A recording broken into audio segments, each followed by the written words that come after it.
This is the story of one of Africa's greatest entrepreneurs. On the 25th of December 1930, a boy named Michael Ibru was born. In 8.5 decades, he made more than just a name for himself. He embedded the Ibru name into Nigeria's culture. His legacy supersedes wealth, as surprisingly what most people seek to emulate from this quintessential businessman was his humility. He was once described as the man with the Midas touch, as every business he touched ultimately flourished. This is the story of the Otota of Agbara Kingdom, Olorogun Michael C.O. Ibru, O.F.R.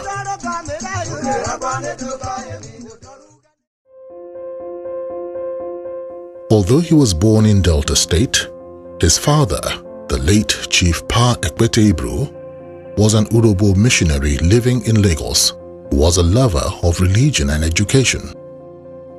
He worked as a nursing superintendent at the National Orthopedic Hospital in Igbobi, Lagos. His mother, the late Chief Madam Janet Omotogo Ibru, who descended from a long line of wealthy merchants and political leaders, was a commodities trader in the Niger Delta. With such a background, it is no wonder that he developed and emulated from his parents a love for family, religion, education, and an insight for business. Chief Michael Ibru was the first of 7 children. His brothers and sisters are Felix, Bernard, Grace, Goody, Alex, and Mabel. Surrounded by love and support for his 6 siblings who admired and cherished him, he was a champion for education, as he ensured that all his siblings were well educated. It has been said that Chief's only regret in life was that he, himself, did not attend university. His siblings followed in his successful business and career path. As Olorogun Felix Ibru, his immediate younger brother had leadership and winning qualities in school that rewarded him later on in life as he became the first democratically elected governor of Delta State. His baby brother, Alex, would become the managing director of Ruta Motors, which eventually led him to become one of the founders and the chairman of the Guardian newspaper. Chief Michael's younger brother, Goody Ibru, received counsel and advice from him, which led to his role as the chairman of Ikeja Hotels and Capital Hotel. He would also become the chairman of the Nigerian Stock Exchange. Well, Olorogun Michael Ibru, he was my big brother, but he's the eldest in the family. He was born in 1930, I was born in 1942, so you can see there's a 12-year gap. My brother was a very noble man. Got a good will. He's well endowed with intelligence. Was very good looking. He was a charming man. Anybody that met with him immediately made friendship with him. There was a time in 1993 when I was very ill. And my brother came to see me in hospital. I was hospitalized. And you can see he was very sad. I remember him saying that if it pleased the Almighty God to take his own life rather than take my own life, take his whole life. Because in his reckoning, being much older than me, he should go first to be called by the Almighty God before me, and not the other way around.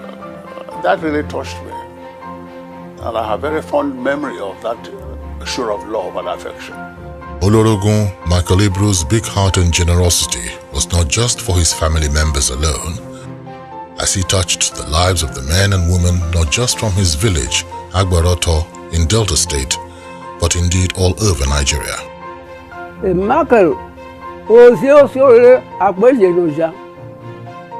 Ora lo gisere la vabbè otto la della e was about ora bella e when we go e tira sin fishina I go de dollar e what to do e mese oyono yini avo oyono pobo so oyono pobo ni yini ma ide o se adede o je to popo yo popo no popo de oyi yo ni ko yini avo o gba biru o gbigo kai emese oyora oro to boy Nigeria le jobi.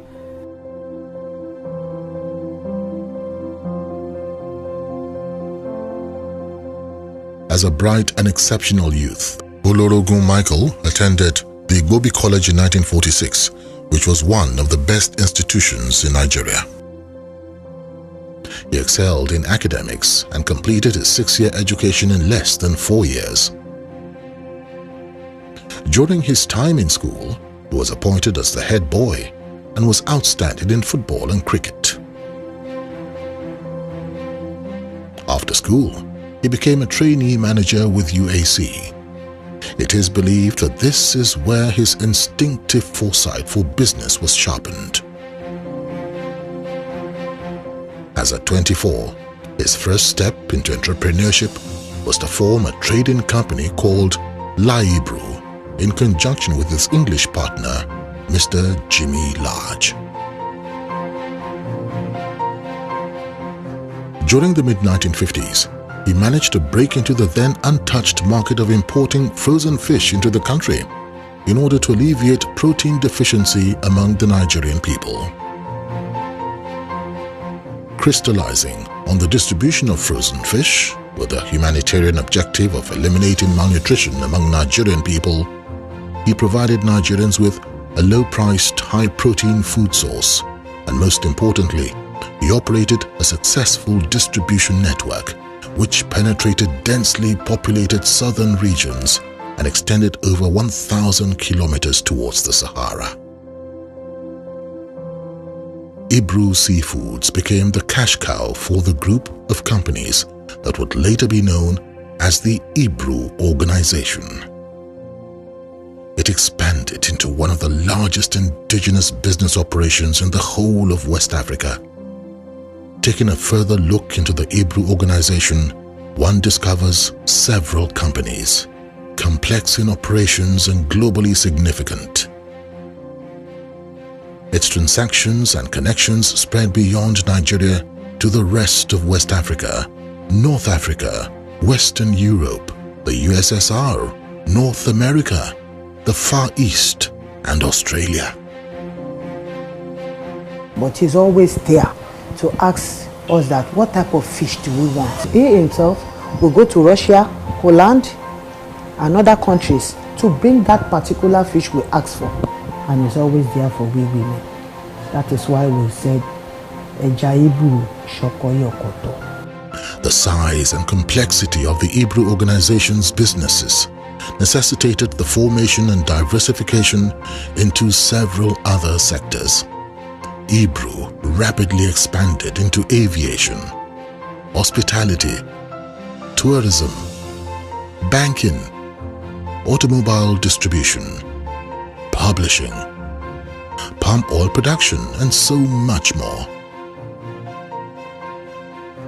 Chief Michael Ibru created a common garden which continuously blossomed. With investments on land, sea, and air, Chief displayed the talent to direct multi-channeled businesses. It is no wonder that he was appointed as a member of the Economic Cabinet Committee, a member of the African Development Bank, the chairman of the Nigerian Institute, the Lagos Chamber of Commerce and Industry, and a member of the Nigeria-US Business Council. First, a religious family man, a philanthropist, then a man who wholly invested in other people's lives. Michael Ibru brought on board to his business investment traders and market vendors who could strategically reach a vast population. Here are some employees who remember the early days of his journey. Whenever we take fish from the salesman, because he made a big table for each and every women in that place, and some men too are there selling. If the fish is not finished, he made another cold room, a returned cold room that we don't pay. He made another cold room that we will put the returned fish in there, so that by the next day it will get frozen again. And he will still come back again to ask, how is the market going? Chief Ibru, èèyàn ni tó jẹ́ pé wọn ò fẹ́ mọ̀ pé bóyá ẹnìkan Yorùbá àbẹ́nìkan Ìròbò àbẹ́nìkan Ìgbò gbogbo abákan ni gbogbo àjọ ń ṣe, ó dẹ̀ ń ṣe kinní kan iṣẹ́ ni tó bá ń ṣiṣẹ́ báyìí ní àsìkò láti close pé à ń lọlé kì í ṣaago mọ́wọ́ bó ṣe wà yẹn kan tó lè fà á tí kì í ṣaago mọ́wọ́ ni pé ó ń tó bá ṣaago mọ́wọ́ máa wo aago pé ilẹ̀ ti ṣú, kò sáàyè fún yẹn. Òun ló dẹ̀ fi kọ́ gbogbo àwa tá a bá ṣiṣẹ́ ńgbà yẹn tí di sìn. Nígbà tí ó bá dé ọ́fíìsì ńgbà míì ó lè dúró síta ní kó má wọnú ọ́fíìsì for 6 hours. Orí ìdúró ló máa ṣiṣẹ́, eléyìí tó bá ń bọ̀ á pè lágbájá, wọ́n bá ti rí báyìí wọ́n máa dúró tì ní oníkàkùn wọn máa bẹ̀rẹ̀ àwọn session kankan lọ́wọ́ àbẹ̀sẹ̀ báwọn ó lè ṣiṣẹ́ níta títí for 3-4 hours tí ò ní kúrò ńbẹ̀. Late Olorogun Michael Ibru is a complete gentleman, a lover of human beings. He's a philanthropist, a businessman to the core. He is actually humility personified. He's a very humble person. Whenever he talks to you, he brings himself to your level so that he can get whatever he wants from you. He opened an educational trust some time ago and made me the secretary to the educational trust. He offers scholarship to various people, Yorubas, Igbos, Hausas, and Urhobos.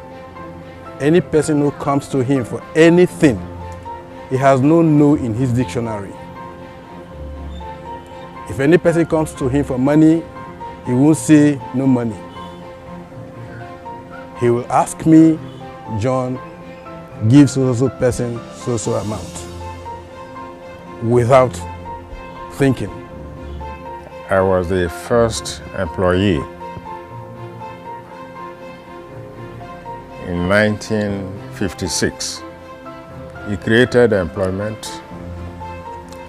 He was very concerned about the shortage of protein in our diets, and that pushed him to embark on the fishing business to supply that essential commodity.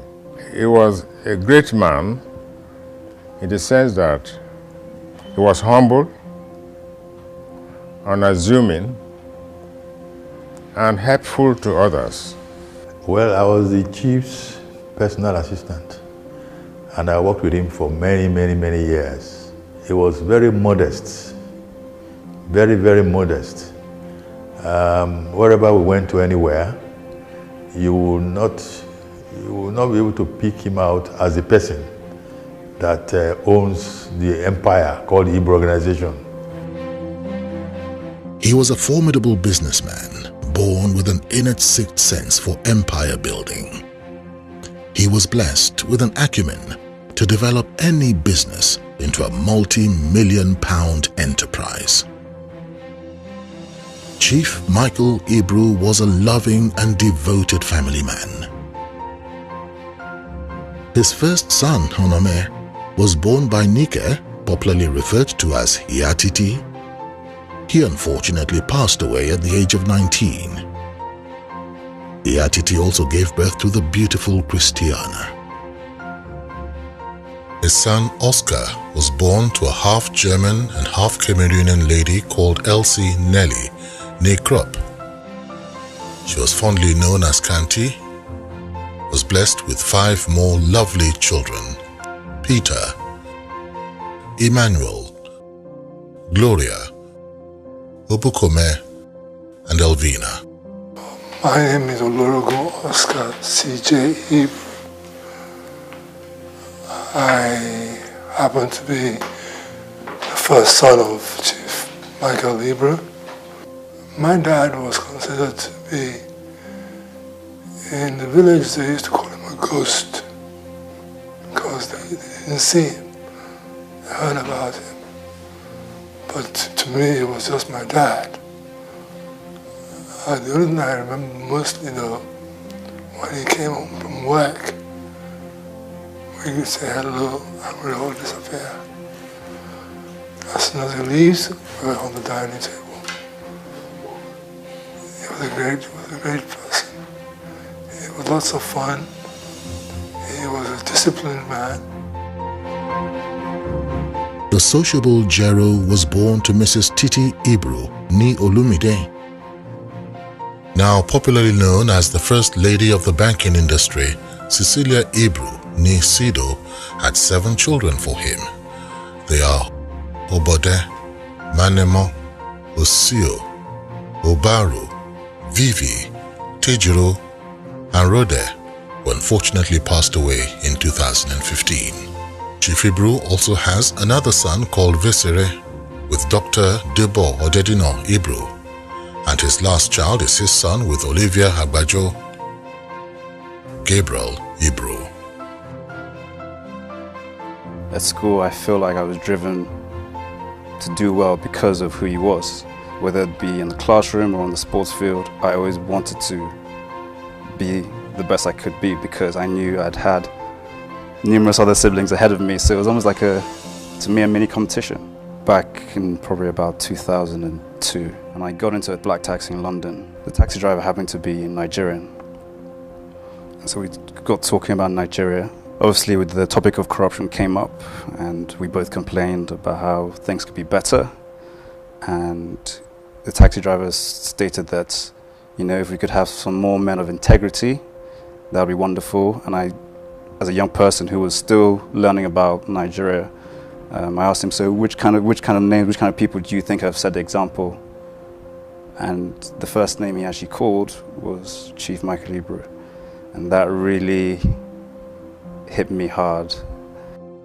The Ibru family name and legacy will continue to live on.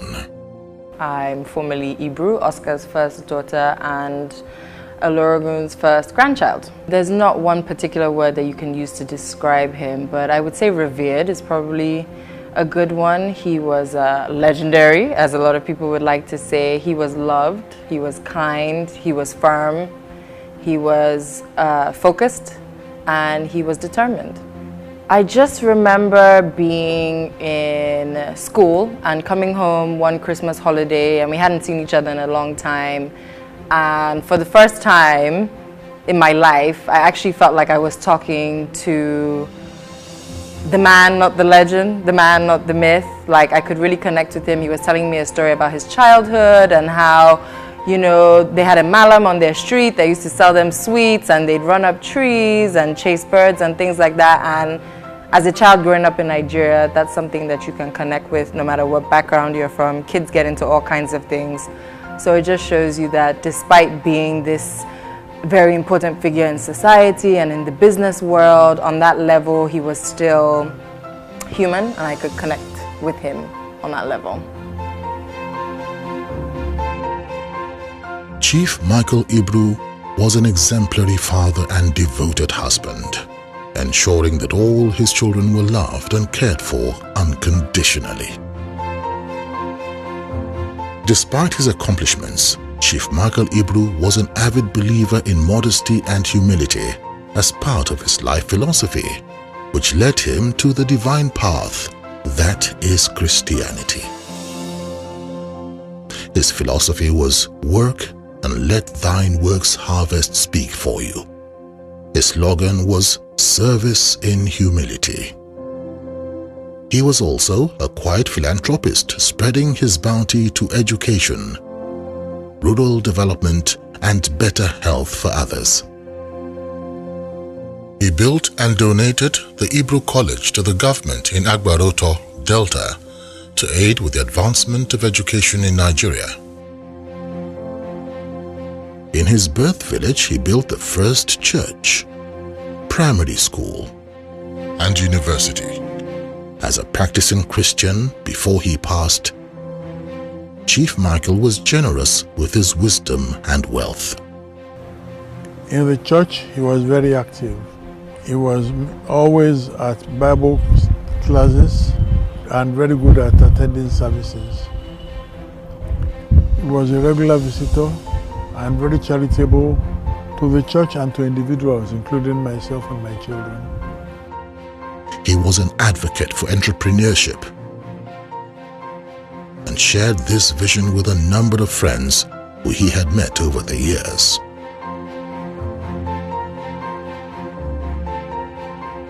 My name is Bola Kufuriji Olubi, but I'm styled Her Highness the Otumba Ayora, Dr. Bola Kufuriji Olubi. I first met Uncle Michael several years ago, almost 5 decades ago, and this was at the Lagos Chamber of Commerce occasion. I don't think then that he was a member of the Lagos Chamber of Commerce, but he had been invited to come to the chamber because of certain issues that are being discussed and celebrations that. When he saw me, I saw him afar and I was going to walk up to greet him, but he walked up to me and said, "Are you so-and-so?" I said, "Yes." "Oh, nice meeting you formally. Do you know we all live in Apapa together?" I said, "Yes." At that time, Apapa was styled the millionaires' GRA, especially Marine Road. He has the house on the same side of Marine Road as I have, with water at the back of the house. And it was a life of ambience, a life of of achievement and everything, and I was very pleased that he walked up to me and talked to me. He contributed in no quantifiable measure, in great leaps and bounds, to development of business in Nigeria. The fact that his various exploits in business, in the fish industry, in the tires industry, in oil and gas, in other pursuits in business, were going on simultaneously with one another, it was very obvious and pertinent to indicate that he contributed in no uncertain measures to what is going on in Nigeria, because when you are a business person and you establish so many businesses, you find that you're giving work to a lot of people. And in this respect, I'm sure those who worked with him, like the Osisi Ogus of this world and others, that I know, will be forever grateful to him.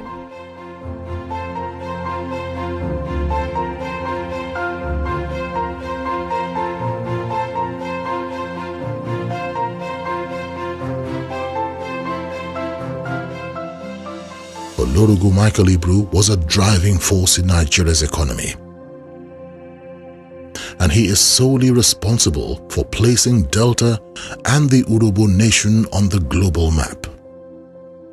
One other thing that you should ask is that, he, especially coming from a minority part of the country, he literally put the Urhobos on the map, in the sense that he was coming from a very minority group, in one of the minority states in Nigeria, and that was very significant, to have propelled the Urhobo people, and we'll continue to follow in those footsteps. I met Chief Olorogun Michael Ibru in 1992. I remember very clearly because I was still living in the United States of America. I was working there. And I was thinking about transitioning back to Nigeria at some point. My dad, Professor Koloko, insisted that I sat down with at least a pioneer, who's been around for years, which is of course Chief Michael Ibru, and have a discussion with him to think about opportunities and where I saw the Nigerian market going in the future. And I had a very interesting conversation with him. He received me very well. And I think we probably sat down for at least 3 hours where he talked to me about opportunities in Nigeria, why it was important for me to come back, why it was important for me to also be part of the change going on in Nigeria from a business, commercial and economic standpoint. And I found it very interesting. The chief inspired so many other businessmen who all admired and wished to emulate his philosophy. Chief was able to fully dominate the entire fish market in Nigeria. Almost more than 70% of the fish that was imported into Nigeria was actually dominated by, Chief. Apart from that, he had set up various businesses that actually, I've seen, which I say, well, look, I have to really emulate him. Well, if you're not inspired by his success and his ability to open new vistas for Nigerian businesses, and I always recall my late father, who also was quite active, saying, and I have to say this in Yoruba, Mike, and for my father to speak of him with such feeling and respect made a huge impact on me, because my father didn't dish out compliments very easily. Olorogun Michael Ibru was influential across all sectors ranging from public to private, and was revered amongst all businessmen and politicians alike who turned to him for advice. In 1973, he was honored with the title Olorogun of Agbara-Otor and Olomu, as well as the Otuta of Agbara. And shortly after, in 1981, was named an officer of the Order of the Federal Republic of Nigeria, OFR. When I was in secondary school at King's College, I was on the cricket 11 in 1947, 48 and 49. And Michael was at Ibru College, and he was on the cricket team as well at Ibru. I believe he captained the Ibru cricket team in his last year at school. So we used to meet at cricket. I left Nigeria within 2 years of my leaving secondary school. I didn't come back until after 5 years plus. Now, when I returned to Nigeria, I applied for a parcel of land from the Lagos Executive Development Board, and I was allocated a piece of land in Surulere at the junction of Itire Road and Ogunlana Drive. I prepared design for a pair of semi-detached houses there, and got approval to develop the plot. Now I didn't have money to start building a house, having just returned to the country and trying to build up my practice. But fortunately, while I was away abroad, Michael had gone into business, and I met him just by chance, and told him that I had this problem, and he told me he had an outlet around Oyimbo, a bus stop, and that he had a cement there, and that I could take all the cement I needed for the construction on credit. So it was through his intervention that I was able to build my first property in Nigeria. In January 1979, I was invited by the National Party of Nigeria to be the running mate to present, the presidential nominee, Alhaji Shehu Shagari. Now, the meeting where I was informed of this development was held at Queen's Drive in Ikoyi, in one of the properties belonging to Michael, which he made available. And that meeting was the grand patron of the party, late Alhaji Aliyu Makaman Bida, or Makaman Nupe, the chairman of the party, late Honorable Augustus Meredith Adesakinloye, and the presidential nominee himself, Alhaji Shagari. Three of them were there, and it's bringing back nostalgic memory that it was in my friend's house that this decision was taken to. I was informed that the party had decided that I should be the running mate. Our path actually crossed when in 1967 I went to him. My wife came back from UK, and I was looking for a job for her, and I went to Mike and I said, well, I have a problem. I have a wife who had just returned from UK, and I'm looking for a job for her. And Mike immediately offered her a job. And from then on, we became friends. The pieces of advice that he gave, you see, he has become well established in the private sector. And when I started to participate in government, first just we had military government, and I was not directly in, but I was on the periphery of the military government. He was one of the people in the private sector that I would go to and say, well, look, Mike, what do you think that we could do in a situation like this? What would be the, what can we do to give incentive to the private sector? He was not obvious, and he was not, he was quiet, and he was candid on what he would do, or we should do. And I found that extremely useful. But he didn't sing about it. From humble beginnings to a life of legacy, he lived a life of distinguished accomplishments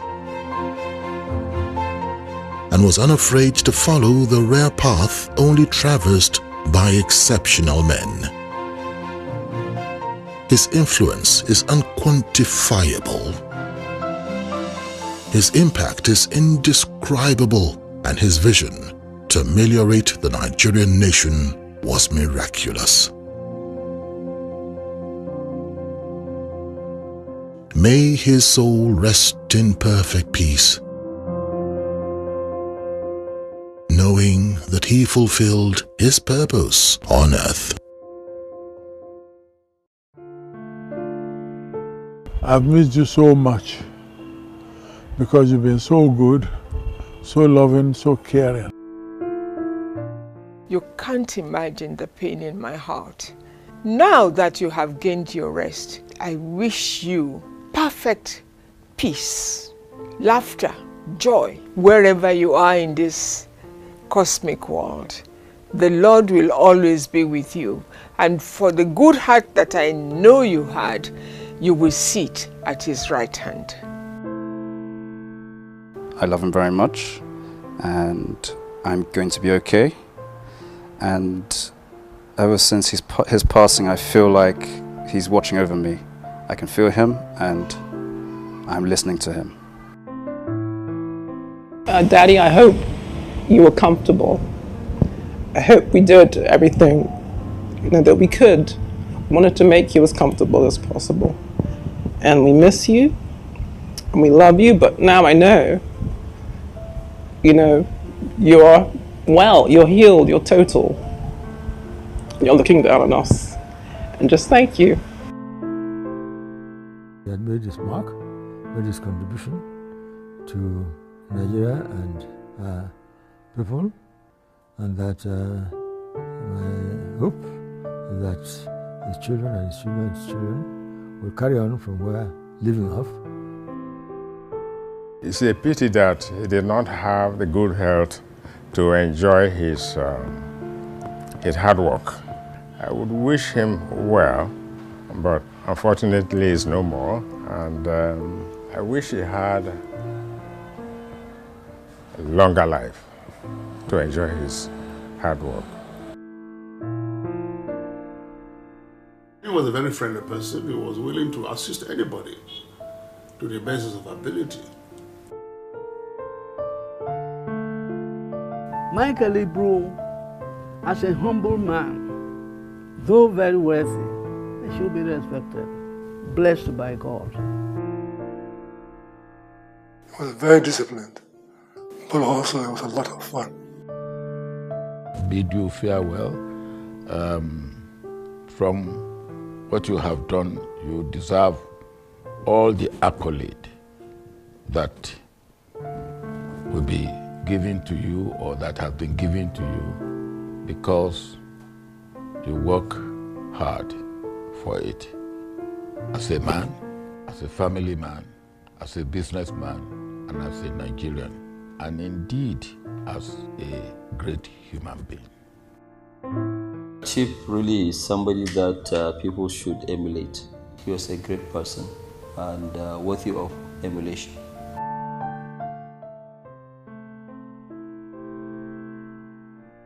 Kọ́lọ́n kó bá a tẹ́ sí afẹ́fẹ́ rẹ̀. Èdè àìyedè tó ń ba ẹbí jẹ́ kọ́lọ́n máa kó sí wọn ní àárín.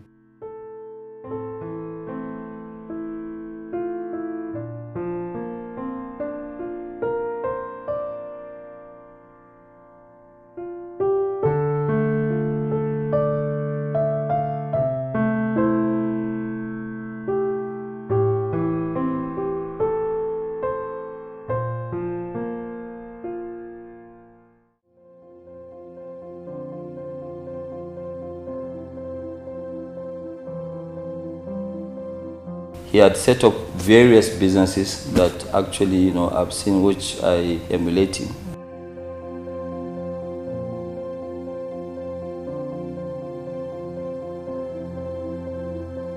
My brother was a very noble man. He was a very nice man.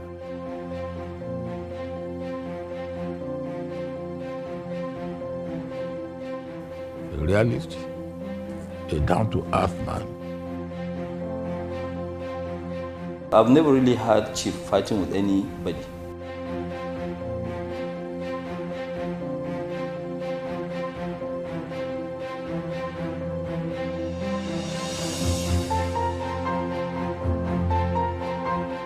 In his seriousness and his leadership role, he could also come down to your level very, very happily and very easily.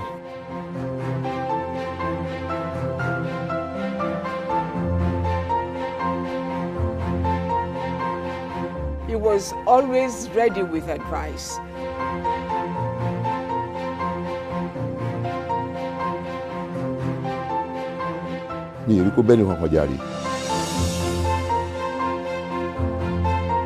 He never encouraged anyone to shout on any woman.